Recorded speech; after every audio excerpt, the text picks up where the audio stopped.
Middle ইস্টে আরো বড় কিছু হতে চলেছে।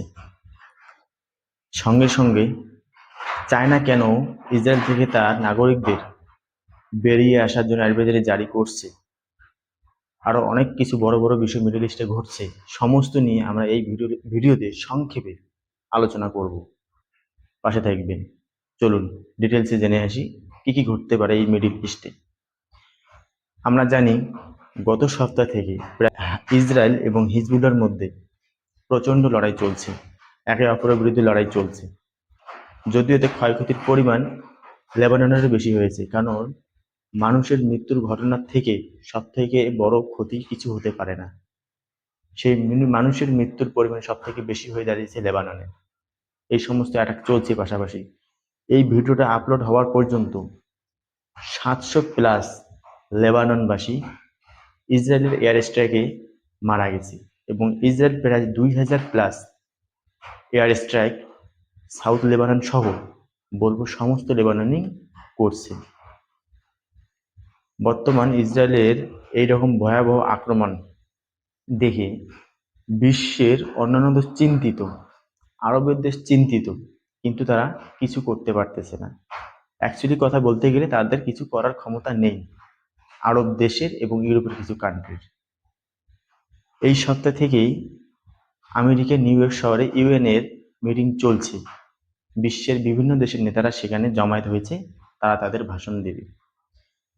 সেখানে এই লেবাননের এবং ইসরায়েলের মধ্যে যুদ্ধের প্রবণতা সৃষ্টি হয়েছে সেটা সম্পর্কে আলোচনা হচ্ছে।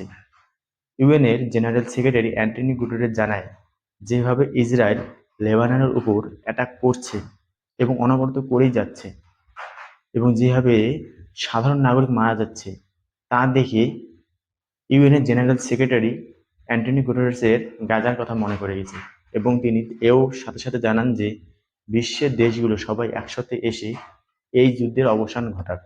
এটা তার আবেদন।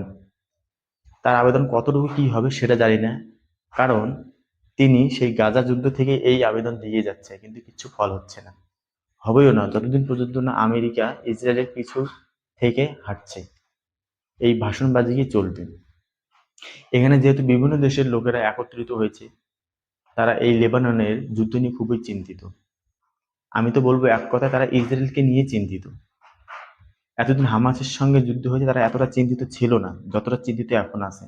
কারণ এখন হামাসের সাথে লড়াই না, এখন হচ্ছে হিজবুল্লাহর সাথে লড়াই। হ্যাঁ, এতে হিজবুল্লাহর ক্ষতিটা পরিমাণ বেশি হতে পারে, কিন্তু ইসরায়েলের ক্ষতিও কম হবে না, মনে হচ্ছে সেটাই।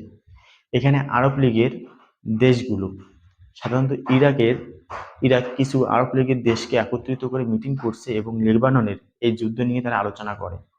আলোচনায় কি বেরিয়েছে সেটা জানাও জানি, আর জানতেও পারবো না। কিন্তু সব শেষে ইরাক জানায় যে তারা লেবাননকে তারা হিউম্যানিটেরিয়ান এইড দিবে। এইরকম এইড সবাই দিতে পারে, সবাই দেয়, এতে কিচ্ছু কাজ হবে না। এবং এই নিউ ইয়র্কে ফ্রান্সের বর্তমান ফরেন মিনিস্টার যে আছে, সে জানায় যে তারা লেবাননের যুদ্ধ নিয়ে খুবই চিন্তিত। কিছুদিন আগে ফ্রান্সের প্রেসিডেন্ট ম্যাক্রনও এই কথাই জানায়। তা এখন ফ্রান্সের ফরেন মিনিস্টার জানায় যে তারা লেবাননের মধ্যে সিজফায়ার করাতে চায়, যুদ্ধবিরতি করাতে চায়। কতদিনের জন্য? 21 দিনের জন্য। 21 দিন পর কি হবে এটা জানায়নি, কিন্তু তারা চাইছে 21 দিনের জন্য লেবানন এবং ইসরায়েলের মধ্যে যুদ্ধবিরতি ঘটুক, এবং এই ফ্রান্স, আমেরিকা এবং অন্যান্য ইউরোপের কান্ট্রিগুলো একত্রিত হয়ে এই সিজফায়ারটা করাবে। এই সিজফায়ার কথা শুনে লেবাননের সরকার সমর্থন জানিয়েছে, কিন্তু হিজবুল্লাহ, যার সঙ্গে যুদ্ধটা চলছে, তার কোনো প্রতিক্রিয়া এখনো আসেনি। এবং এও জানা যায় ইসরায়েল নাকি এতে সমর্থন দিয়েছে। এই কথাটা আসতে না আসতেই পরক্ষণেই জানা যায় যে ইসরায়েলের একটা কট্টরপন্থী নেতা বেনজেভির, সে পিএম নেতানিয়াহুকে জানায় যে সে যদি হামাসের সঙ্গে যুদ্ধবিরতি করে তাহলে সে তার সরকারকে সিট থেকে নামিয়ে দেবে, অর্থাৎ তার সমর্থন নিয়ে নেবে। এই টেনশনে এখন ইসরায়েল জানাচ্ছে যে তারা কোনো হামাসের সঙ্গে যুদ্ধ, অর্থাৎ হিজবুল্লাহর সঙ্গে যুদ্ধবিরতি করছে না। এবং এর মাধ্যমে আরো একটা খবর আমরা ছড়িয়ে পড়ে যে ইসরায়েলের মিলিটারি জানায় যে তারা এখন হিজবুল্লাহর উপর আরো বেশি পরিমাণে অ্যাটাক করবে। কিভাবে? এখন তারা শুধু এয়ার স্ট্রাইক না, এখন তারা জমিনি অ্যাটাক করার জন্য তাদের সেনাকে, অর্থাৎ উত্তর ইসরায়েলের দুটি রিজার্ভ ব্রিগেডকে ডেকে নিয়েছে। এখন লেবাননের মধ্যে তারা সামনাসামনি লড়াই করবে। আমি তো বলছি এটাই করা উচিত, কারণ এয়ারফোর্সের ক্ষমতা ইসরায়েলের আছে, বাকিবাদ আরব কান্ট্রিগুলোর মধ্যে সেই রকম নেই। ফলে সে এয়ার স্ট্রাইক করে খুব অনায়াসে চলে আসতে পারে। এখন যদি ইসরায়েল সেই লেবাননের ভিতর জমিনি হামলা করে, তাহলে বলা যেতে পারে একদম ম্যান টু ম্যান লড়াই এবং একটা পারফেক্ট লড়াই হবে। এবং হামাস, হিজবুল্লাহ এটাই সাধারণত চায়। আমরা জানি হিজবুল্লাহ সামনাসামনি লড়াই হলে অনেকটা শক্তিশালী মনে হচ্ছে, তো এটাই এখন দেখার কথা। কিন্তু আমার যতটুকু মনে হচ্ছে ইসরায়েল সেটা ধমকি দিচ্ছে, সে গ্রাউন্ড ইনক্লুশন করবে না। ইউএসও জানিয়েছে যে এই রকম লড়াই করা চলবে না, এবং সে সিজফায়ার করার জন্য ইসরায়েলের উপর প্রেশার দিচ্ছে। আদৌ কতটুকু প্রেশার ইসরায়েল নেবে সেটাই বলা বাহুল্য, কারণ গাজার ক্ষেত্রে একই পলিসি করছে ইউএসএ, কিচ্ছু করতে পারেনি। দেখা যাক কি হয়। এদিকে চায়না তার নাগরিকদের, অর্থাৎ ইসরায়েলে যে সমস্ত চায়না নাগরিক আছে তাদেরকে বলছে যত তাড়াতাড়ি সম্ভব ইসরায়েল থেকেই বেরিয়ে এসো। এর থেকে আমরা কি জানতে পারি বা কি বোঝা বা কি সন্দেহ একটা মনে চাপতে পারে? আমরা জানি ইসরায়েলের ডিফেন্স সিস্টেম অনেকটা কঠিন, কিন্তু চায়না কেন তার নাগরিকদের ইসরায়েল থেকে বের করতে বলছে বা বেরিয়ে আসতে বলছে? এর ভিতরে কি বড় কিছু ঘটনা ঘটতে পারে? কিছুদিন আগে একটা রিপোর্ট আসলো যে ইরান রাশিয়াকে বলছে যে রাশিয়া যেন হুতিকে কিছু অ্যান্টিশিপ ব্যালিস্টিক মিসাইল দেয়, এবং ইসরায়েল মানে রাশিয়ার সঙ্গে ইরানের কথা চলছে। রাশিয়া এখন এই রিপোর্টটি প্রকাশ্যে সবারে আনেনি, কিন্তু এই রিপোর্ট চলছে যে হুতিকে তারা কিছু বড় সড়ো মিসাইল, অ্যান্টিশিপ ব্যালিস্টিক মিসাইল দিতে পারে। এই খবর অবশ্য চায়নার কাছেও গেছে। তাহলে কি বড় কিছু হতে পারে? চায়না তার নাগরিকদের সেখান থেকে বেরিয়ে আসতে বলছে। ইউএসের ইসরায়েলকে সাহায্য, অস্ত্র দিয়ে হোক, টাকা দিয়ে হোক, যে কিছু দিয়ে হোক সাহায্য। এদিকে ইসরায়েল এবং হিজবুলের মধ্যে যুদ্ধ চলছে, এর প্রতিবাদ স্বরূপ এবং আমেরিকার ইসরায়েলকে যথাসম্ভব সাহায্যের এই রকম ঘৃণনা কাজের জন্য আমেরিকার শিকাগো শহরতে ইসরায়েল এবং হিজবুলের যে যুদ্ধ চলছে সেই যুদ্ধকে বন্ধের জন্য এবং আমেরিকাকে ইসরায়েলকে সাহায্য না করার জন্য, বিশেষ করে অস্ত্র দিয়ে, তারা শিকাগোতে প্রতিবাদ স্বরূপ একটা মিছিল বার হয়েছে। মিছিলটা দেখার মতো। সেই দেশের নাগরিক এতটা সচেতন যে তারা প্রত্যেকটা পদক্ষেপ আমেরিকা দেখছে, অথচ আমেরিকার সরকার তাদের কোনো পরোয়া না করে ইসরায়েলকে অনবরত অস্ত্র শস্ত্র এবং টাকা দিয়ে সাহায্য করছে। ইসরায়েল সেনা জানায় যে তারা লেবাননের মধ্যে অ্যাটাক করবে, জমিনে ঢুকে, তাদের জমিনের মধ্যে ঢুকে এই লেবাননে অ্যাটাক করবে, অর্থাৎ হিজবুলের উপর অ্যাটাক করবে। এই খবরটি তারা দেওয়ার সঙ্গে সঙ্গেই সিরিয়া, ইরাক এবং সঙ্গে সঙ্গে ইরাকের যে রেভলিউশনারি গার্ড আছে তারাও একটা নিউজ প্রকাশ করে যে তারাও যুদ্ধের জন্য প্রস্তুত।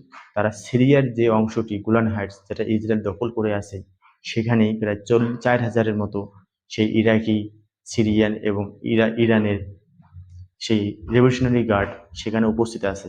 হিজবুল্লাহ যখনই তাদের বলবে যে তাদের সাহায্যের জন্য, বা এই সমস্ত লড়াকুরা যখন মনে করবে যে ইসরায়েল লেবাননের উপর ঢুকতে যাচ্ছে বা ঢুকবে, তখন তারা অ্যাটাক করার জন্য প্রস্তুত।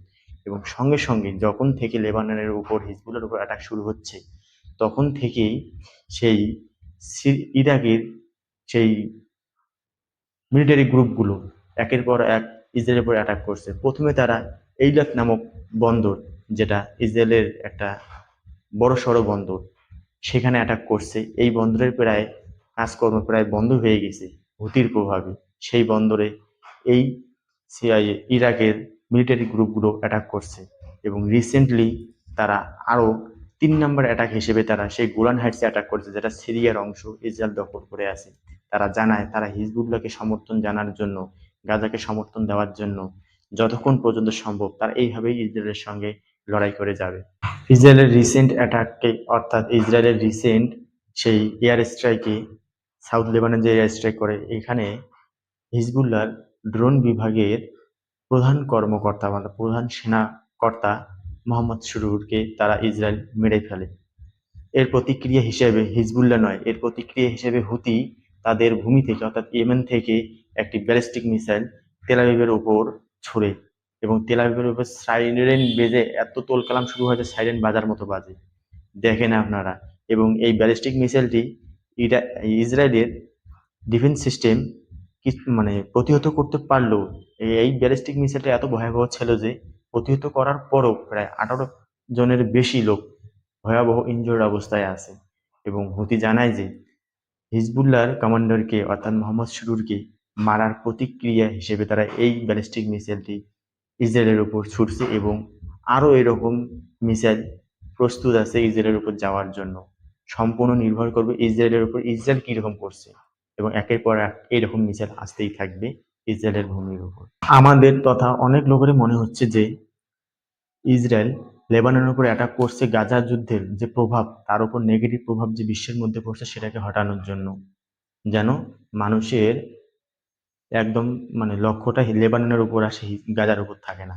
এরই মধ্যে একের পর এক তারা গাজার উপরও অ্যাটাক চলে যাচ্ছে, শুধু হিজবুল্লাহদের উপর না, গাজার উপরও তারা অনবরত অ্যাটাক করে চলছে। তাদের রিসেন্ট অ্যাটাকে 11 জনের মতো লোক মারা যায়। তারা একটি শেল্টার স্কুলে অ্যাটাক করে এবং 11 জনের বেশি লোক মারা যায়। শুধু 11 জন মারা গেছে, এদের মারা যাওয়ার শুধু নাম্বারটাই মানুষের মনে রাখতে পারে। মানে এতজন মারা গেল, মানুষের মধ্যে কোনো কৌতূহল আসে না যে মারা গেল লোকটা, শুধু নাম্বার মনে থাকে। অথচ এই গাজায় শুধু যে গাজাবাসী মারা যাচ্ছে তা না, গাজাবাসীর পরিমাণ অবশ্যই বেশি, কারণ তাদের মধ্যে কোনো অস্ত্র শস্ত্র নেই। উপর থেকে বম ফেলে, এখানে বাঁচার কোনো উপায় নেই, তারা মারা যাচ্ছে ঠিকই। কিন্তু হামাসও অনবরত একজন হলেও ইসরায়েলি সেনাদের মারছে। এই গাজায় রিসেন্ট অ্যাটাকের ফলে 11 জন মারা গেলেও সঙ্গে সঙ্গে একজন ইসরায়েলি সেনাও মারা যায়। এবং এই ইসরায়েলি সেনা মারা যাওয়ার ফল হিসেবে তার কলিগরা অর্থাৎ তার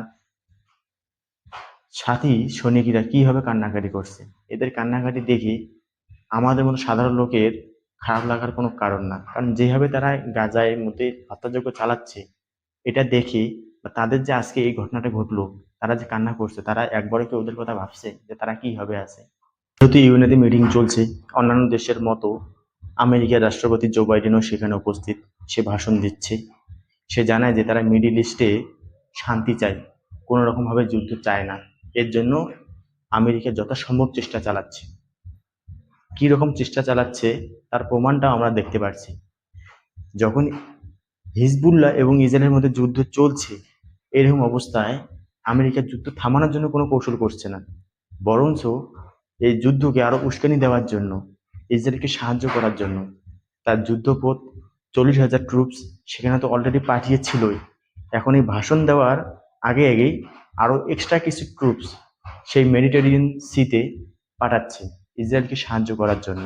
আর সে ভাষণ দিচ্ছে ইউএনএতে, সে শান্তি বজায় রাখতে চায়, শান্তির জন্য চেষ্টা করছে। কিভাবে শান্তির জন্য চেষ্টা করছে তার এই পদক্ষেপটা দেখো এইরকম। ইউএসএ তার ইসরায়েলকে সাহায্য করার জন্য $20 মিলিয়ন আর্মস ইসরায়েলকে দিতে চলছে। এই রিপোর্টটি প্রকাশ করেছে সেই ইউএস এর কংগ্রেসের সেনেটর বার্নি স্যান্ডার এবং আরো তার কলিগ। তারা একটি প্রস্তাব সেই ইউএস এর সংসদে পেশ করেছে যে এই $20 মিলিয়ন যে আর্মস গুলো আছে যেন ইসরায়েলকে পাঠানো না যেতে পারে। এটাই হচ্ছে ইউএস এর আসল টেকটিক। সে এদিকে বলছে যুদ্ধ বন্ধ করার কথা, আর এদিকে ইসরায়েলকে হাতিয়ার অস্ত্র শস্ত্র দিচ্ছে। হাতিয়ার অস্ত্র দিয়েই নাকি যুদ্ধ সে বন্ধ করাবে। শুরু থেকে বলছি এবং বিভিন্ন গণমাধ্যম শুরু থেকে বলছে, ইসরায়েল হামাস অর্থাৎ গাজার মধ্যে কোনো রকম ভাবে সেই যে সাহায্য এইড বিভিন্ন দেশ পাঠাচ্ছে, ইসরায়েল সেনা সেখানে পৌঁছতে দিচ্ছে না। এবং ইসরায়েলি সেনা এটাকে একদম কন্ডেম করে। তারা জানে যে না, এরকম কিচ্ছু না, আমরা কোনো রকম ট্রাক কোনো রকম গাড়িকে আটকাচ্ছি না, তারা অনবরত যাচ্ছে। এই রিপোর্টটি আমেরিকাও তৎক্ষণাৎ সমর্থন জানিয়েছে যে না, এরকম হচ্ছে না, মানে কানেক্টিভিটির জন্য দেরিতে পৌঁছচ্ছে, কিন্তু পৌঁছচ্ছে। তারা এই যে ইসরায়েল যে তাদের এইরকম যে মানে হিউম্যানিটেরিয়ান এইড গুলো যে পাঠাতে বাধা দিচ্ছে গাজার মধ্যে, আমেরিকা তখন মানতে রাজি হয়নি। এখন একটা রিপোর্ট প্রকাশ পেয়েছে যে হ্যাঁ, ইসরায়েলি সেনারা সেই সমস্ত হিউম্যানিটেরিয়ান এইড যারা বিভিন্ন দেশ সেই গাজার জন্য পাঠাচ্ছিল, ইসরায়েলি সেনা সেটাই পৌঁছতে দিচ্ছিল না, বাধা দিচ্ছিল। এই রিপোর্টটি প্রকাশ পাওয়ার সঙ্গে সঙ্গে ইউএস এর অর্থাৎ আমেরিকার পার্লামেন্টে একটা প্রস্তাব পাশ করা হয় যে যেন এই ব্লিংকেনকে তার পদ থেকে সরিয়ে দেওয়া হয়। কারণ ব্লিংকেন তাদের সংসদে এই ইসরায়েলের সেনার এই ঘৃণা কাজকর্মের অর্থাৎ তারা যে বাধা দিচ্ছিল যে সমস্ত সাহায্য পাঠানোর ট্রাকগুলোকে, এটা মিথ্যা কথা বলছে ইউএসএ, সেই জন্য তাকে পদ থেকে সরে দেওয়া হোক। ব্লিংকের একটা বড় সড়ো ব্লান্ডার করছে। এইভাবেই করছে ইসরায়েল। ইউএসএ যা বলছে তাদের কথার 100% সত্যতা যাচাই না করা পর্যন্ত বিশ্বাস করা যায় না, কারণ তারা উপরে এক ভিতরে এক। হিজবুল্লাহ তাদের রকেটের রেঞ্জ অনবরত বাড়িয়ে চলেছে এবং বাড়াচ্ছে, এবং সে জানিয়েছিল ইসরায়েল যেভাবে প্রতিক্রিয়া করবে তাদেরও প্রতিক্রিয়া সেই রকম আসবে।